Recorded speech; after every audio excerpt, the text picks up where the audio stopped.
सर्वांच्या घरी येणार आहे आणि आनंद आनंद उत्सव होणार आहे. परंतु जेव्हा बाप्पा आपण घरी आणतो, त्याचे हे जे काही 5 ट्रिक्स आहेत, जे काही आपण त्याचं काय पालन करावं, याबद्दल थोडं मी सांगण्याचा प्रयत्न करतोय. असं पाहिलं तर शास्त्रानुसार जर आपण गणपती आणला, तर तशाच पद्धतीने लक्षात घ्या, सशस्त्राचं म्हणजे काय आहे, पूर्ण आपल्याला आशीर्वाद देतं. प्रथम म्हणजे गणपती आज आणण्याची जे एक आजकाल आधुनिकीकरण जे झालेलं आहे, हे खूप बदललेलं आहे.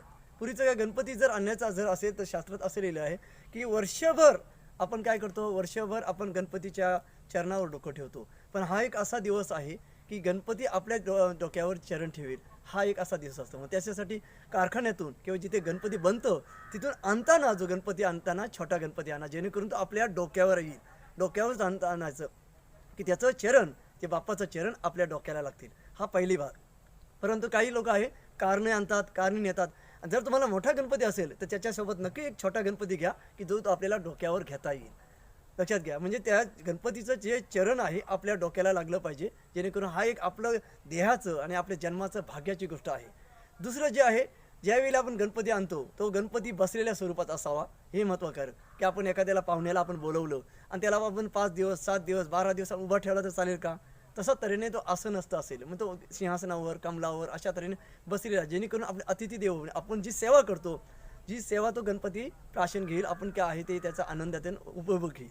हे गरजेचं, की जेणेकरून गणपती आसनस्थच आणायचा.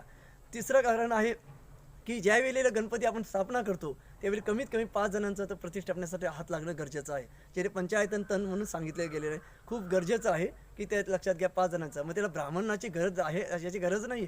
तुम्ही तुमच्या आतमध्ये घ्या, तो हा विठ्ठल बरोबर, तो माधव, आपण आत्म्याने तुम्ही तो काय आहे त्याची तुम्ही प्रतिष्ठापना करू शकता. तिसरं कारण आहे, की तो एक आपला पाहुणा आहे. जाता वेळेला आपण त्याला दूध, भात त्याचं काय आहे याचं अर्पण करून त्याला सोडायचं असतं. खूप गरजेचं आहे. म्हणजे या ज्या गोष्टी आहेत, आपण जर पालन केलं, लक्षात घ्या, तर खूप गरजेचं. आणि सर्वात महत्त्वाचं 5वं कारण जे आहे, जसं गणपती जसं आपल्या घरात येतो, त्याच्यापणे कुठलाही मंदिर जे आहे, कुठलंही मंदिरात जर त्या मंदिरात प्राणप्रतिष्ठा झाली मूर्तीची, तर तो काय आहे, मंदिर पवित्र झालं. तशा पद्धतीने वर्षातून एकदा का होईना आपल्या घराचं मंदिर बनवण्यासाठी बाप्पा येतोय. आणि त्या घराचं मंदिर बनवण्यासाठी म्हणून घरातलं वातावरण पण आहे शुद्ध, पवित्रता असावी. काय असं गणपती घरात बसलेला आहे आणि वगैरे वगैरे करणं हे चुकीचं आहे, कारण घराचं मंदिर येतो म्हणून तर त्या घरात आपण काही बरेच जण आपण सर्वजण काय त्या आपतेष्टाच्या घरात आपण जाऊन गणपतीचं दर्शन घेतो. म्हणजे घराचं मंदिर बनण्यासाठी बाप्पा आपल्यापर्यंत येतो. मग तशाच प्रकारे पालनपोषण जे आहे खूप गरजेचं आहे. त्याचा तो सात्विकता गरजेचं आहे. कुठल्याही तऱ्हेने अधार्मिक कार्य होऊ नये त्या घरात, हे पालनपोषण, हे 5 जर ट्रिक आपण जर पाळली, तर गणपती बाप्पाची आपल्यावर असीम कृपा राहण्याची नक्कीच काय आहे, कृपा करेल. गणपती बाप्पा मोरया.